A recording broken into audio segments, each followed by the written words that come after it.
that this God has love in the way of me, forgive in the way of me, and it was everything my heart existed for.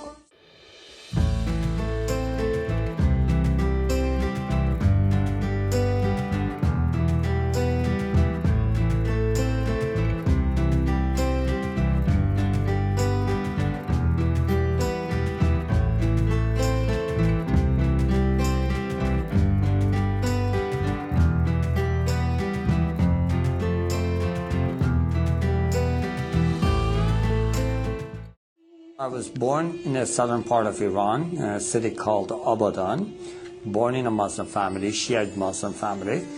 My grandfather was a Muslim leader, and he had 19 children, and out of 19 children, he had 84 grandchildren. And obviously, he had to choose one to carry the spiritual pattern of the life and the teachings for the next generation. Obviously, there had been some things that some things had happened, some accidents that I should have been killed. But every single time before a danger was coming toward me, I saw the silhouette of a person that always was there, and I spoke of it openly to others. And my grandfather took that sign, obviously, that there is the spiritual leaders of Islam are looking over this boy, and they are protecting him. So he gave me very close attentions, and he taught me all the things I knew about Islam. I joined Hetzbollah. I was in that army for about 3 years. I was studying Quran extensively then.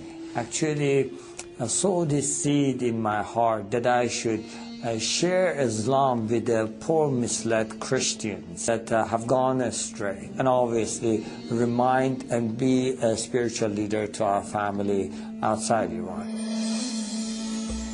I traveled to Malaysia, where I was caught with 30 illegal passports, put in prison. And so I started teaching Islam in the jail, and telling everybody what they must do, what are their duties toward Allah. And so I did this routine every day. I prayed obviously 5 times a day. Shiites do pray 3 times, but what I did, because I wanted to spend more time with God, I did it at 5 separate times. And then in the end of the evening, I would pray extra prayers. I would have a habit of reading through the Quran cover to cover once every 10 days. And I had gained the spiritual powers out of Islam. In Quran, they have the spiritual beings. And so speaking to them is not forbidden. In fact, there are stories of talking to them that Prophet Muhammad did. So I had been able to connect to that spiritual realm and been able to acquire powers out of that. And so I was able to pray for people, especially when people, someone hurt them or someone did something to them. They would come to me and they would ask me to say a prayer, and immediately that person would get sick, have an accident, this kind of things, you know. I was able to close my eyes, tell you what a person is doing in another room. And so this had made me more power hungry, and I wanted to gain more power. So I would spend and meditate more in the Quran. And so as I was doing that one night, I just was meditating. There are words in the Quran that are repeated continually, repeatedly, but they have no meanings. They are the secrets of Quran. And so when I was meditating on this, a spirit entered the room. And it was much more powerful than I could handle, or I could overcome. And so I was filled with fear. And so I tried using all the tools Islam had given me. In the name of Allah, I command you to leave, you know. Satan, I rebuke you, kind of things. And I used all those, and nothing was helping. At that moment, I was totally desperate, and I felt like it is choking me, choking the life out of me, and I felt like I'm dying in that cell. And I just cried out to the heavens, and I said, God, in Farsi, Khuda, help me. And immediately I heard a voice, just as clear as you hear my voice today, saying, bring the name of Jesus. And at that moment, I really seriously did not give it 1 second of thought. I feel like going back, I was drowning. And a man that is drowning, you throw a rope, they would never question you about the color of the rope. And just grab on. And so I did. I said, Jesus, if you are true, show me yourself. And to this day, I have no idea. Obviously, going back, I'm thinking, why did you word it that way? Why didn't you just say, Jesus, help me? I don't know why, but that's the way it came out. And before I was finished with the sentence, everything was back to normal. Now, that was not my conversion. That was the beginning of my confusion.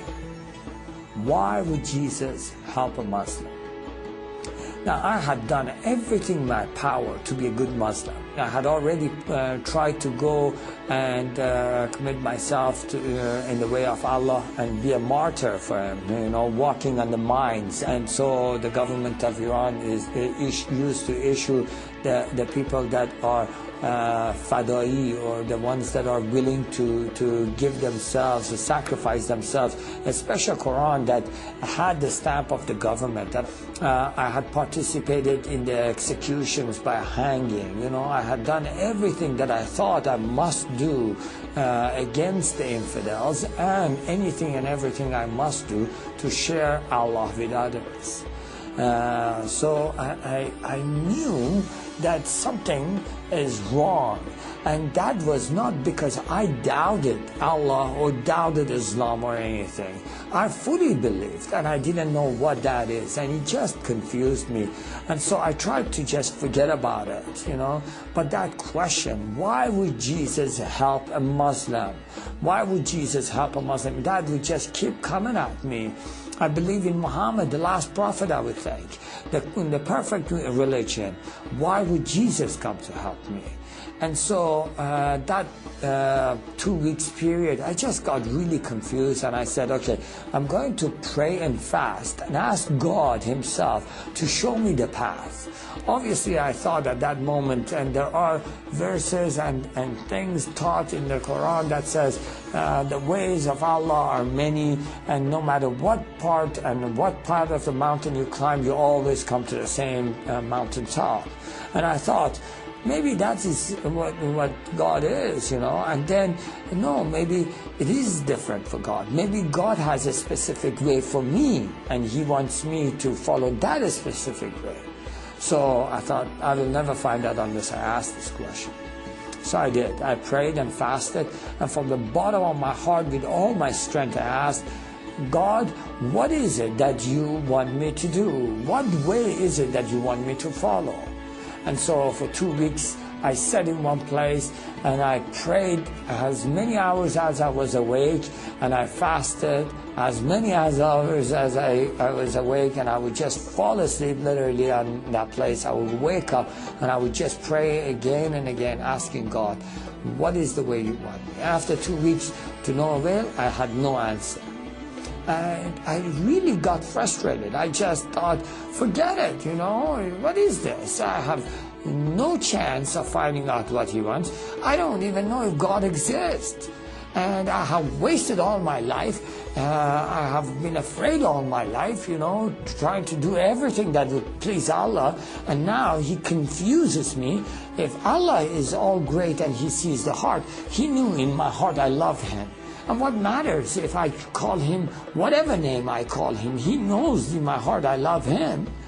And if it does matter to Him, I ask Him. For 2 weeks I sat, prayed, and nothing happens. So, you know what? I'm going to go do my own thing. I'm going to go walk my own path. I'm going to do what pleases me. Obviously, at that very moment, I felt the power of God fill the room. Now, in Islam, the greatest sin you can commit, and you can never be forgiven for that, is doubting God Himself. doubting his teachings, doubting his prophet, and I had done that.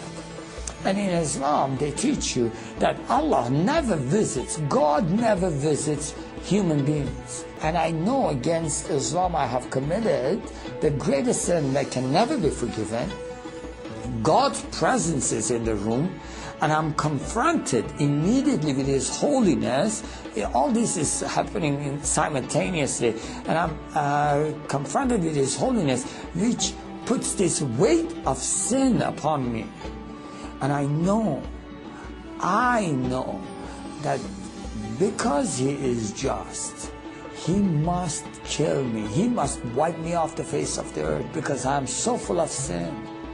And I cried because I literally didn't want to die. But I knew there is no chance. He was so holy and I was so wicked. So I just ran to the corner of the room and I held my head in my arms and I just cried out, God forgive me, God forgive me, God forgive me, God forgive me. And I just said, forgive me, forgive me, forgive me, forgive me. And as I was crying and just saying, forgive me, I felt a touch on my shoulder saying, I forgive you. And the very instant those words were spoken, I physically felt forgiven. And I couldn't understand it. Who is this God that says, I forgive you and I feel forgiven today? And I asked, I said, who are you? They can forgive me and I feel. He says, I am the way, the truth, and the life. The moment I heard those words, I knew it's of a great importance, but I had absolutely no idea what that meant. I still had no clue who this God is. So I asked him, what is your name? Jesus Christ, the living God, he answered.